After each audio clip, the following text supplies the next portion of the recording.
जय श्री माता जी। परम पूज्य श्री माता जी, कृपा करके ये ध्यान और मेडिटेशन की मंच पर परम चैतन्य प्रदान कीजिए।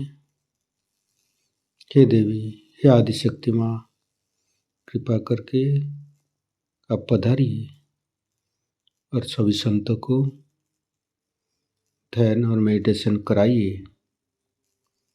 परम पूज्य श्री माता जी, आपके श्री चरण कमल पर कोटि कोटि नमन।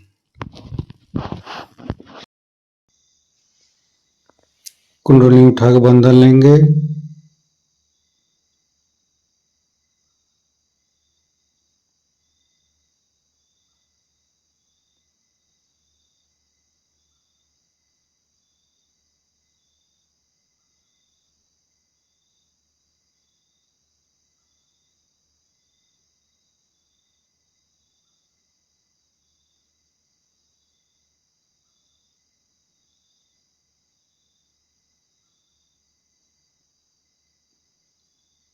तीनों महामंत्र।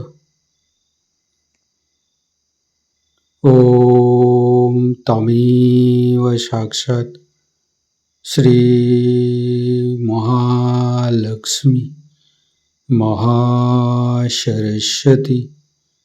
महाकाली त्रिगुणात्मिका कुंडली साक्षात् श्री आदिशक्ति माता जी श्री निर्मला देवी नमो नमः। ओम तमेव साक्षात् श्री कल्की साक्षात् श्री आदिशक्ति माता जी श्री निर्मला देवी नमो नमः। ओम तमेव साक्षात् श्री कल्की साक्षात् श्री सहस्रार स्वामिनी मोक्ष प्रदायिनी माता जी श्री निर्मला देवी नमो नमः। गणेश मंत्र। ओम तमेव साक्षात् श्री गणेश साक्षात् श्री आदिशक्ति माता जी श्री निर्मला देवी नमो नमः। दोनों हाथ श्री माता जी की तरफ। कुछ भी नहीं सोचेंगे। मन के अंदर समस्त चिंता को परम पूज्य श्री माता जी की श्री चरण पर समर्पित करेंगे। परम पूज्य श्री माता जी, हमारे हृदय को सच कीजिए। सच हृदय कमलासन पर आपके श्री चरण की पूजा होने दीजिए माँ।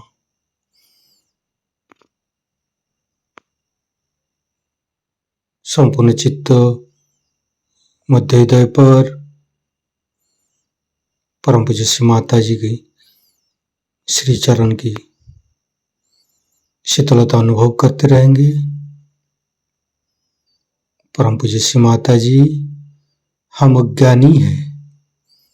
हमारी अज्ञानता के बस में यदि आपकी शान के खिलाफ कोई गलती हुआ हो, कृपा करके अब मुझे क्षमा कर दीजिए माँ। दोनों हाथों की अंगुली के ऊपर चैतन्य लहरें अनुभव करते रहेंगे।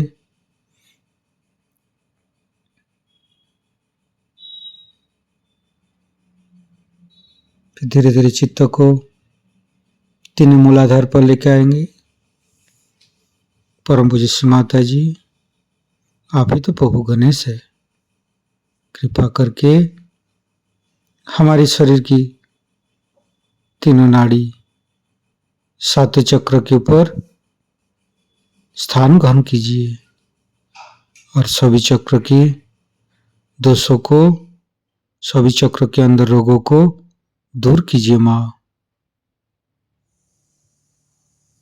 हे प्रभु गणेश, हम कभी अतीत में चले जाते, कभी भविष्य में चले जाते, कृपा करके हमें वर्तमान में स्थापित कीजिए। संपूर्ण चित्त, बाएं मूलाधार, परम पूज्य श्री माता जी, आप ही तो अबोधिता प्रदान करते हैं, आप ही तो पवित्रता बनाया है। कृपा करके हमारी अबोधिता और पवित्रता को रक्षा कीजिए। निर्मल गणेश का मंत्र लेंगे।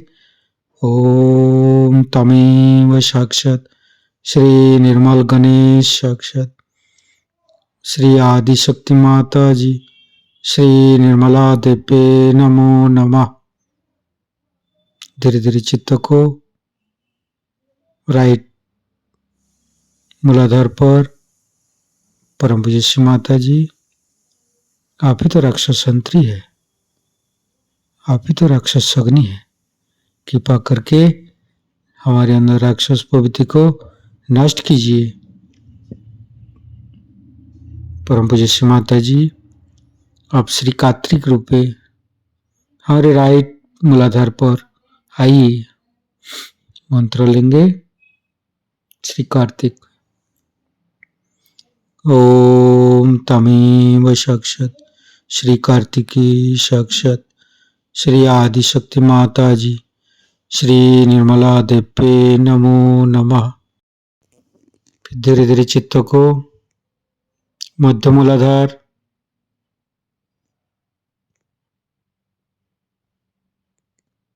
ओम गंग गणपते नमः 4 बार करेंगे।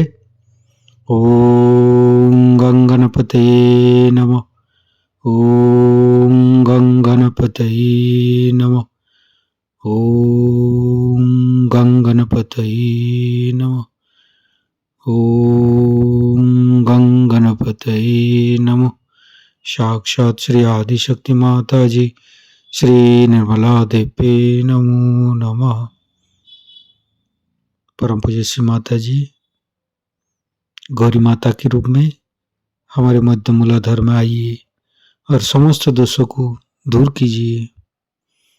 परम पूज्य श्री माता जी, हमारे ऊपर दया कीजिए, कृपा कीजिए, हमारी क्षमा को स्वीकार कीजिए माँ।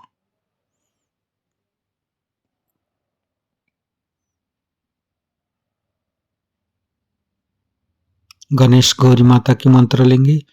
ओम तमेव साक्षात श्री गणेश गौरी माता साक्षात श्री आदिशक्ति माता जी श्री निर्मला देवे नमो नमः। धीरे धीरे चित्त को तीनों स्वादिष्ठान, तीनों नाभि, तीनों हृदय, तीनों विशुद्धि, लेफ्ट विशुद्धि, परम पूज्य श्री माता जी, आपकी परम कृपा में हम शुद्ध आत्मा है। शुद्ध आत्मा निर्दोष है माँ। परम पूज्य श्री माता जी, आपकी परम कृपा में हम दोषी नहीं हूँ माँ। परम पूज्य श्री माता जी, आपकी परम कृपा में हम दोषी नहीं हूँ, निर्दोष हूँ माँ। परम पूज्य श्री माता जी, आपकी परम कृपा में हम निर्दोष हूँ। संपूर्ण चित्त लेफ्ट विशुद्धि पर गणेश चतुर्भुज से पाठ करेंगे। चित्त को राइट विशुद्धि। श्री माता जी, हमारी वाणी की माधुर्य आप ही है माँ। आप ही तो हमें वाणी की माधुर्य प्रदान करते हैं माँ। कृपा करके हमारी राइट विशुद्धि पर माँ जसोदा और विट्ठल रुक्मिणी रूप में आइए। धीरे धीरे चित्त को बुद्धि विशुद्धि। परम पूज्य श्री माता जी, आप ही तो राधा कृष्ण है, कृपा करके हमारे गला पर आइए, समस्त दोषों को समस्त रोगों को दूर कीजिए माँ। संपूर्ण चित्त बुद्धि विशुद्धि पर रखेंगे। धीरे धीरे चित्त को प्राणाग्र वैकाग्र शास्त्रार। परम पूज्य श्री माता जी, हमारे अंदर अहंकार पति अहंकार को दूर करके हमारी ब्रह्मानंद को खोल दीजिए माँ। हमारी शास्त्रार पर विराजमान होइए माँ। शास्त्रार के साथ एक एक चक्र को जोड़ेंगे। लेफ्ट विशुद्धि, राइट विशुद्धि, मध्य विशुद्धि। माता जी, हमें निर्विचारिता सिद्धि प्रदान कीजिए। दोनों हाथों पर सहस्त्रार पर परम चैतन्य तो अनुभव करते हुए निर्विचारिता का मंत्र लेंगे। ओम तमेव साक्षात श्री निर्विचारिता साक्षात श्री आदिशक्ति माता जी श्री निर्मला देवे नमो नमः। परम पूज्य श्री माता जी, हमारे ऊपर ऐसी कृपा कीजिए ताकि हम आपकी वाणी को शास्त्रार से सुन सकूं। संपूर्ण चित्त शास्त्रार पर परम पूज्य श्री माता जी का अमृत वाणी हम शास्त्रार से ग्रहण करेंगे। इसलिए हमें ये मनुष्य जन्म मिला। इसका भी कोई अर्थ होता है कि बस हम मनुष्य हैं और इसके बाद कुछ भी नहीं आगे? ऐसा तो हो नहीं सकता। इस मनुष्य मात्र के लिए तो बहुत कुछ लिखा गया है कि बड़ा आपने पुण्य किया जो आप मनुष्य हो गए, बड़ी आपकी महत्ता थी जो आप मनुष्य हो गए। आखिर इस मनुष्य जाति का क्या विशेष रूप है? इसका क्या अर्थ है? ये जो हमारा मनुष्य जीवन है, इसकी क्या कीमत है? इसको हमने आंका नहीं। हम इसको समझ नहीं पाते कि ये कितनी महत्वपूर्ण चीज है जो हमें मनुष्य का जीवन मिला है। और ये मनुष्य का सब देह और मनुष्य की ही बुद्धि जो हमारे अंदर आज है। तब इंसान जरूर सोचता है कि अगर ये इतनी महत्वपूर्ण चीज है और मनुष्य के अंदर इतनी बड़ी स्थिति है, तो फिर वो इस तरह मूर्खता क्यों करता है? ऐसे लड़ता बिगड़ता क्यों है? आपस में काट पीट करके संहार क्यों करता है? ये प्रश्न भी ठीक ही है, क्योंकि हमें स्वतंत्रता दी गई। स्वतंत्रता, परमात्मा ने हमें स्वतंत्रता दी कि तुम अब इसे जानो और खोजो। जैसे कि बच्चे जब स्कूल में पढ़ते हैं तो उनसे बताया जाता है कि 2 + 2 = 4। 2 से 2 मिलाए तो 4 होगा। लेकिन जब वो कॉलेज में जाते हैं तब उनसे कहा जाता है, अच्छा तुम ही सीखो, तुम इसका रिसर्च करो, तुम इसका पता लगाओ, जिससे उन्हें प्रगल्भता आए। क्योंकि जो स्वतंत्रता हमें मिली है उसे हम किस प्रकार उपयोग में लाते हैं ये बहुत आवश्यक है। हम इस स्वतंत्रता का उपयोग कहाँ करते हैं? कोई काम करने लग जाए तो उसे अतिक्रमण में ले जाते हैं, कोई न चीज अतिशय में चली जाती है। कभी कभी हम अपना ही बहुत नुकसान करते हैं, कभी कभी हम दूसरों का बहुत नुकसान करते हैं। तो इसलिए तो मनुष्य जीवन बना नहीं। मनुष्य जीवन इसलिए बना है, वो एक अति सूक्ष्म बात है, इसे सबको समझ लेना चाहिए। अगर हम बात कह रहे हैं जो भी, उस पर शंका आपको हो तो ठीक है, किंतु एक सोच लेना चाहिए कि जैसे साइंस में एक हाइपोथेसिस, एक धारणा दी जाती है, उसको फिर देखा जाता है कि ये ठीक है या नहीं। उसमें प्रयोग करके देखा जाता है कि ये ठीक है कि नहीं। अगर वो देखा गया कि हाँ ये ठीक है, तब उसे कायदा कहा जाता है, लॉ कहा जाता है। इसी प्रकार अपने दिमाग को आप लोगों को थोड़ा खुला रखना चाहिए। पर यह अनादिकाल से ही मनुष्य का दिमाग कुछ इस मामले में कुंद है। वो अपने को बहुत जरूरत से ज्यादा समझदार समझता है और इसी कारण उसका बड़ा नाश हुआ है। मैं किताब आजकल पढ़ रही थी, जो थॉमस ईसा मसीह का शिष्य था उसने लिखी, और उसे उसने एक बड़े भारी बर्तन में बंद करके सील करके और इजिप्ट में हिंदुस्तान में आते वक्त गाड़ दिया। वो अब करीबन 50 साल पहले खोला गया और उसमें देखा गया कि क्या बातें लिखी गई हैं। उसने कहा कि ये बातें ग्नोस्टिक्स की है। ग्नो शब्द जो है हम जानते हैं संस्कृत में या हिंदी में मतलब ज्ञान ज्ञान जो कि किताबों से नहीं मिलता, लेकिन जो अनुभव से मिलता है, जो अनुभव सिद्ध है, जो प्रमाण सिद्ध है, वो ज्ञान, इसकी बात उन्होंने की। किंतु उन्होंने गाड़ क्यों दिया? सोचने की बात है कि ऐसी सुंदर किताब उन्होंने गाड़ क्यों दी? क्योंकि उस वक्त के जो लोग धर्म के शासक थे, उन्होंने ये कहा कि ये लोग तो झूठे हैं, इनके पास कोई नॉलेज नहीं है और कुछ भी नहीं है और ये सब झूठी बात कर रहे हैं। और इस तरह से उनको सताया गया और जैसे अंग्रेजी में उसे कहते हैं हेरेटिक्स, उनको कहा कि ये हेरेटिक्स है और ब्लास्फेमी है, यानी परमात्मा का इसमें बदनामी है। और इस तरह से बातें करके और उन्होंने वो किताबें बिल्कुल पढ़ने से सुनने से सबको मनाही कर दी। इसलिए थॉमस ने वो सब किताबों को लेकर के और गाड़ दिया। आज वो किताबें मिली हैं, उपलब्ध है, और उस किताबों से आप जान सकते हैं कि सहयोग की बात ही उन्होंने करी है। सारी बात सहयोग की करी है और सहयोग जो है हमारे देश में अनादिकाल से ही चला है। नानक साहब ने कहा है सहज समाधि का। कौन ऐसा संत हो गया इसने सहज की बात नहीं की?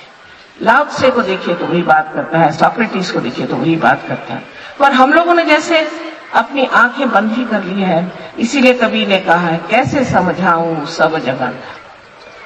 अब हमारे अंदर ये कलयुग की जो प्रक्रिया है बहुत जबरदस्त वर्तमान में चल रही है, और ये प्रक्रिया इस तरह की है कि न जाने कितने तरह तरह के रोग बीमारियां उत्पन्न हो गई। ऐसी ऐसी बीमारियां उत्पन्न हुई हैं कि जिसका कोई अर्थ नहीं निकलता। हम लोग पहले सोचते थे कि जो आदमी बहुत कार्यशील है और बहुत कार्य करता है वो आदमी विशेष रूप से एक बड़ा महान आदमी है। लेकिन अब देखा गया कि जो आदमी हर समय सिर्फ काम ही में लगा रहता है वो भी अपने चेतन मन को, कॉन्शियस माइंड को इतना इस्तेमाल करता है कि उसका चेतन मन ही थक जाता है। इसके बारे में मैंने 8-10 साल पहले अमेरिका में बताया था, किसी ने सुना नहीं, वो आज बात सत्य में आ गई। तो ऐसे लोगों का यह हाल है कि उनका चेतन मन कार्यान्वित नहीं हो सकता। समझ लीजिए हम इसे पकड़ना चाहें तो पकड़ सकते हैं, वो अनजाने में, स्पॉन्टेनियसली, सहज में। किंतु अगर हम जान के चाहे कि हम अपना हाथ बढ़ाएं तो हाथ भी नहीं उठेगा, पैर भी नहीं उठेंगे। और जिस तरह से कोई एक मछली हो जिसके हालत उसके हाथ चलते नहीं जमीन पर, उसी प्रकार ये मनुष्य, उसको लोग उठा के जिस तरह से एक मछली को उठा करके इधर से उधर करिए उसे करते हैं। इसके अनेक नाम हैं, लेकिन इसको वहां पर इक्विस डिजीज कहते हैं कि जो बहुत काम करने वाला आदमी है उसकी क्या दुर्दशा। यह किसी ने कभी सोचा भी नहीं था कि इस तरह के भी रोग संसार में आ सकते हैं। फिर और भी रोग हैं जैसे एड्स है और कैंसर है, इतने ही तरह के रोग हैं जिनका कोई इलाज नहीं। जो भी इलाज होते हैं बाहर से होते हैं और इस बाह्य के इलाजों से आदमी का फायदा नहीं हो सकता। जैसे कि एक पेड़ है, वो अगर बीमार हो गया तो उसके पत्तों पे अगर आप कुछ दवाइयां लगाइए तो उसका फायदा तो हो नहीं सकता। उसको जड़ से आपको कुछ न कुछ देना चाहिए, और सहज योग ये जड़ का ज्ञान है, the knowledge of the roots. और उसलिए आपको सूक्ष्म होकर के अपनी जड़ों में उतरना चाहिए, और जब ये जड़ें आपकी प्लावित हो जाए, नरिश हो जाए, तो आप हठात अच्छे हो जाते हैं। कोई मैं करती हूँ या कोई और करता है, ऐसी बात नहीं। ये आपकी कुंडलिनी ही, जिसके बारे में अभी डॉक्टर साहब ने बताया, ये कुंडलिनी ही ये कार्य को करती है। और इतना चमत्कार पूर्ण है कि देखकर आश्चर्य होता है कि ये कैसे हो गया, ये कैसे हो रहा है। इतनी इसमें बातें हो जाती हैं कि आदमी आश्चर्यचकित हो जाता है। बहुत आश्चर्य की बात है। इस पर मेरा लेना देना कुछ नहीं बनता। ये आपकी कुंडलिनी है, ये आपकी माँ है और आपके सबके अंदर ये स्थितिगत है। अगर हम ये कह रहे हैं कि है तो इसमें झगड़ा करने की कौन सी बात है।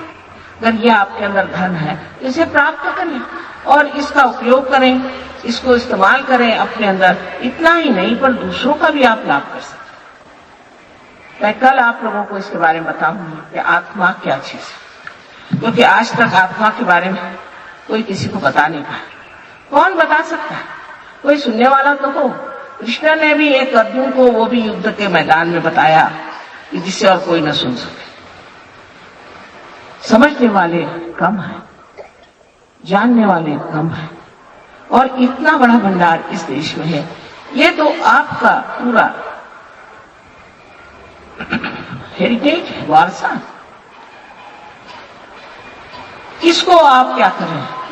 इसके और आपकी नजर क्यों नहीं? आप क्यों सोचते हैं कि परदेश में ही बड़ा कुछ अच्छा है, सब वहीं से गुड़ाने के हैं? आप लोग अभी बाहर गए नहीं इसलिए ऐसा सोचते हैं। हम तो रहे आए, हम तो भर पाए। वहां के इंसान इस कदर बचखाने विक्षिप्त हैं कि आप देख सकते हैं कि हम लोग उनसे कितने अधिक प्रौढ़, प्रगल्भ हैं, मैच्योर्ड है। अभी वो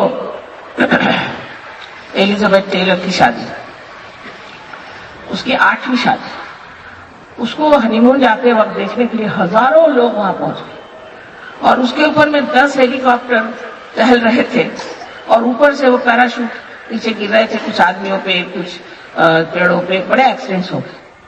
ऐसा पागलपन आपने कहीं सुना? हाँ, हो सकता है हमारे मेले वेले लगते हैं, वहां लोगों को तो कुछ ही कारण से जाती है। तो नहीं कि किसी 8वीं शादी हो रही तो उसके हनीमून में देखने जाते। एकदम बचकाना था।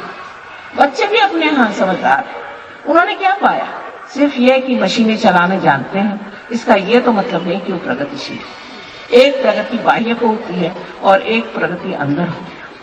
अपने देश में इसकी प्रगति अंदर हुई है और बहुत कुछ हो चुकी है, लेकिन हम लोग इस कदर अभिभूत है और बाहर की चीजों से, बाहर के विचारों से, बाहर के कामों से कि हम अपनी चीज को पहचाना नहीं चाहते।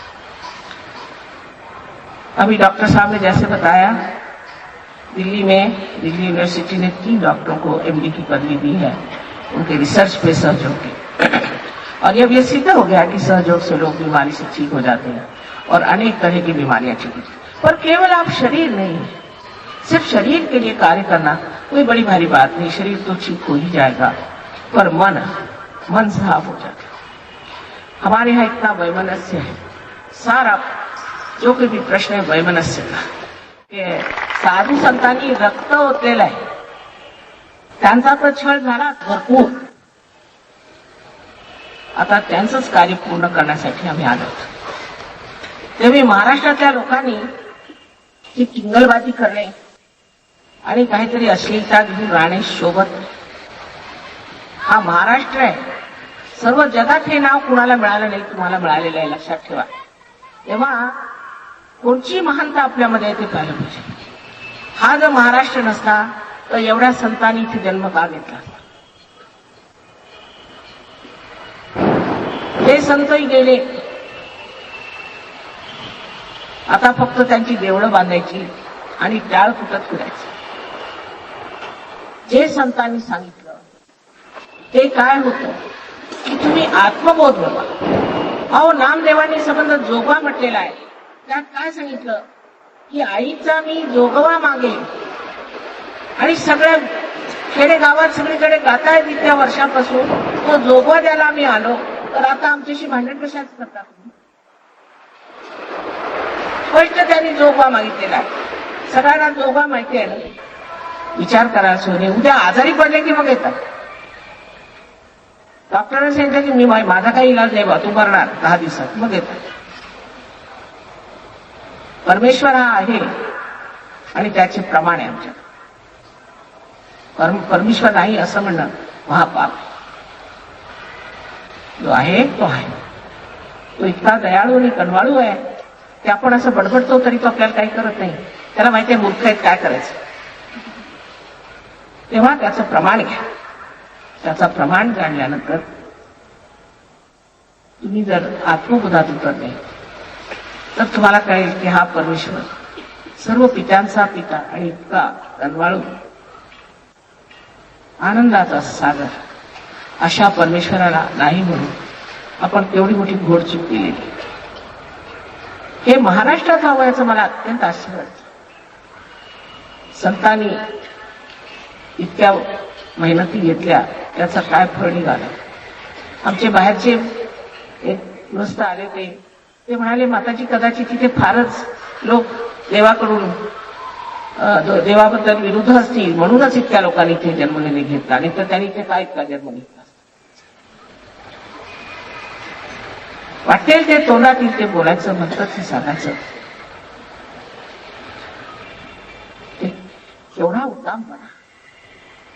आणि मला कधी कधी भीती वाटते त्या महाराष्ट्रावरती काय गदा येणार आहे देवाचं. अशा रीतीने बेजबाबदारपणाने बोलणं, भरकटल्यासारखं, जसं काय तुम्हाला सगळा अधिकार आहे. ह्याचं पण एक फार मोठं सायन्स आहे अध्यात्माचं. त्याच्यात उतरा आधी आणि मग बोला. एक अक्षर तुम्ही कधी वाचत नाही, कधी त्याचा व्यासंग केला नाही, जाणलं नाही. एक अमृतानुभवासारख्या 2 ओळी लिहून दाखवा म्हटलं तर लिहून दाखवता येणार नाही. काय ते लिखाण. असे महान लोक ह्या देशात, ह्या महाराष्ट्रात झाले. आणि आपण कुठे बसलेलो आहोत, काय करतोय, लक्ष घालायला. ह्या महाराष्ट्रातच मला फार आशा होती की सर्व जग ह्या महाराष्ट्रात ह्या संत साधूंच्या दर्शनासाठी येतील. तसं काय दिसत नाही, कारण इथे उद्याने दुसरेच प्रकार पाहिले. मी काही तुम्ही असं करू नका तसं करू म्हणत नाही, पण तुम्ही आत्मसाक्षात्कार घ्या एवढंच माझं म्हणणं आहे. आणि त्याच्यानंतर त्यात जमलं पाहिजे, श्रद्धा ठेव, जमलं पाहिजे. जी जुनाट प्रवृत्ती आहे ती सोडली पाहिजे. हे नाविन्यातलं अतिनाविन्य आहे. त्यात उतरल्यावर तुम्हाला लक्षात येईल की तुम्ही काहीतरी विशेष आहात. विशेष आहात म्हणूनच या महाराष्ट्रात जन्माला आलात. आणि ते विशेष काय ते मिळवलं पाहिजे. काहीतरी असामान्य असल्याशिवाय तुम्ही या महाराष्ट्रात जन्माला आला. पण तुम्ही सगळं स्वतःविषयी विसरलं. तुमच्या लक्षातच येत नाही की तुम्ही या महाराष्ट्रात जन्माला का.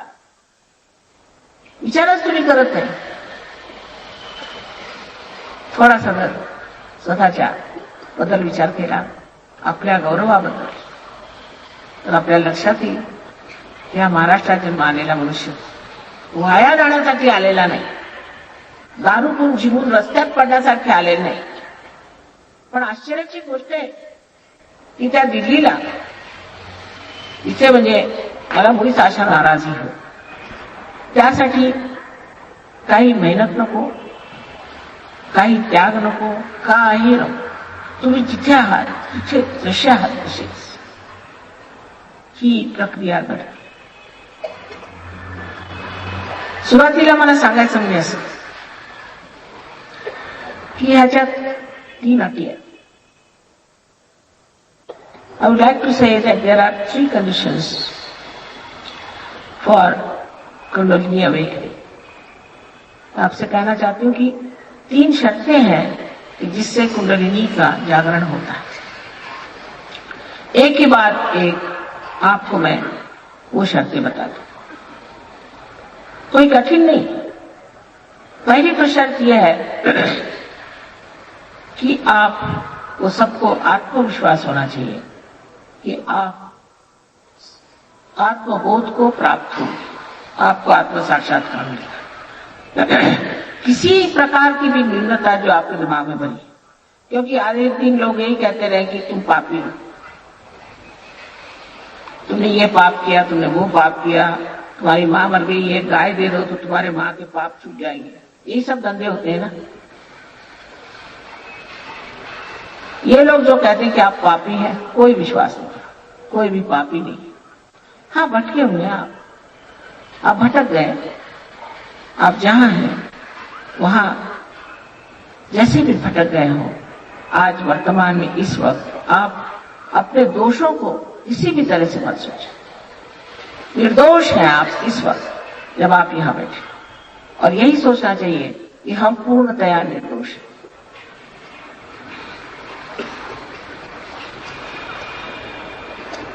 बहुत लोगों के लिए मुश्किल है, ये तो एक बीमारी पड़ गई है लोगों को कि खासकर अंग्रेजी भाषा में कि I am afraid, I am guilty, I am sorry. अंग्रेजी बोलना शुरू कर दीजिए तो आपका लेफ्ट आ गया, लेफ्ट विशुद्धि जो है वो पकड़ जाएगी।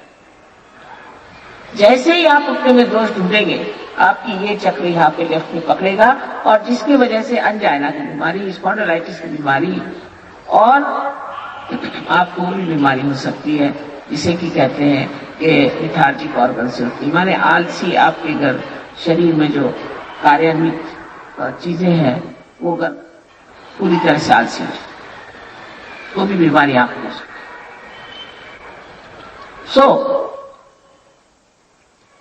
पहली बात ये कि हमें अपने बारे में पूर्ण विश्वास होना चाहिए और सोचना चाहिए कि हम मनुष्य हैं, हम गौरवशाली। इसमें कोई नहीं जात नहीं, पात नहीं, इसमें कोई गरीबी अमीरी नहीं है, इसमें कोई ऊंचा नीचा नहीं है। सबके लिए एक ही चीज है कि सबके अंदर कुंडलिनी का वास्तव है, और सबकी कुंडलिनी जागृत हो सकती है। ये सब जो बातें आप लोगों को बताई गई हैं, इसको कृपया आप लोग पूरी तरह से पूछें। इस क्षण, इस वर्तमान काल में अपने प्रति जो भी क्रोध हो, नाराजगी हो, उसे आप माफ कर दीजिए।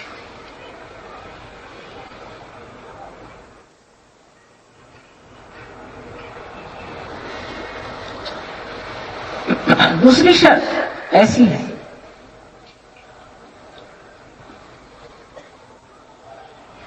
बहुत आसान है चीजें भी, कोई मुश्किल नहीं, कि आप सबको एक साथ माफ कर दीजिए। आप माफ करें या ना करें, क्षमा करें या ना करें, कुछ नहीं करते, कुछ भी नहीं करते, सिर्फ दिमागी जमा कर, सिर्फ अपने सर की एक कल्पना कि मैं उसको क्षमा नहीं कर सकता, पर उसे नुकसान किसका हो रहा है? आप ही का नुकसान हो रहा है। वो जिसने आपको सताया, तकलीफ दी, उसको याद करने से आपको तकलीफ हो रही, उसे कोई तकलीफ नहीं। तो फिर आपको सबको एक साथ, बिल्कुल एक साथ सबको क्षमा कर दीजिए, बिल्कुल अपने पूरे मन से इसको क्षमा कर। तीसरी बात यह है कि मैं आपकी स्वतंत्रता का पूर्णतया आदर करता हूं। अगर आपको आत्मबोध नहीं चाहिए तो आपको कृपया चले जाना चाहिए, क्योंकि दूसरों की ओर देखना इस वक्त में, जबकि वो अपनी अंदर और देख रहा है, तो ये कोई बड़ी सभ्यता की बात नहीं, शिष्टता की बात नहीं। इसलिए जिनको नहीं चाहिए वो कृपया चले जाएं तो बहुत अच्छा होगा, और जिनको चाहिए वो अवश्य बैठे, आराम से बैठे और इस चीज को प्राप्त करें।